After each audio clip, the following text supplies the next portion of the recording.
भिवानी के महिला टीचर मनीषा की मौत आज भी रहस्य बनी हुई है। 13 अगस्त को उसकी लाश झाड़ियों में मिली, लेकिन अब सवाल यह है, मनीषा की मौत कैसे और क्यों हुई? क्या यह परिवार की प्रताड़ना का नतीजा थी या फिर किसी ऐसे सच को छुपाने की कोशिश जो सामने नहीं आना चाहिए था? नमस्कार, मनीषा मर्डर केस के इस कहानी की शुरुआत होती है 10 जुलाई से।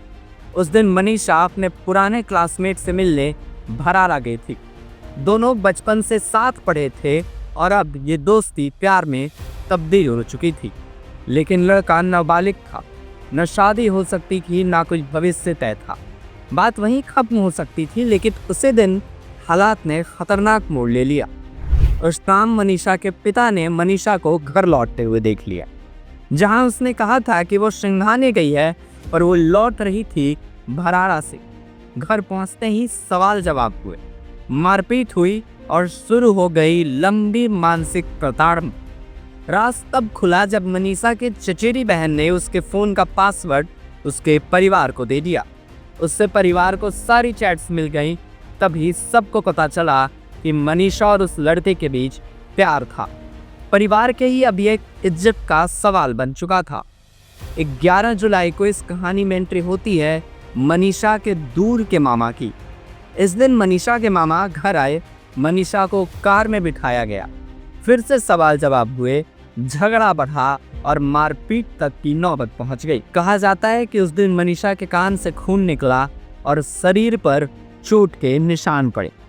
कुछ रिपोर्ट्स और गांव वालों के मुताबिक 11 जुलाई से 11 अगस्त तक मनीषा को रोज ताने सुनने पड़े, मारपीट झेलनी पड़ी और उसके रिश्ते को तोड़ने का दबाव सहना पड़ा।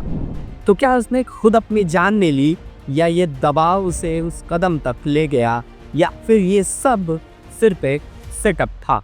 बहरहाल 13 अगस्त को मनीषा की लाश झाड़ियों में मिली। पुलिस ने शुरुआत में इसे आत्महत्या बताया, लेकिन परिवार और ग्रामीण इसे साफ साफ हत्या कह रहे थे। मेडिकल रिपोर्ट्स में भी बहुत से विरोधाभास थे, जैसे कहीं गला दबाने के निशान तो कहीं जहर की मौजूदगी।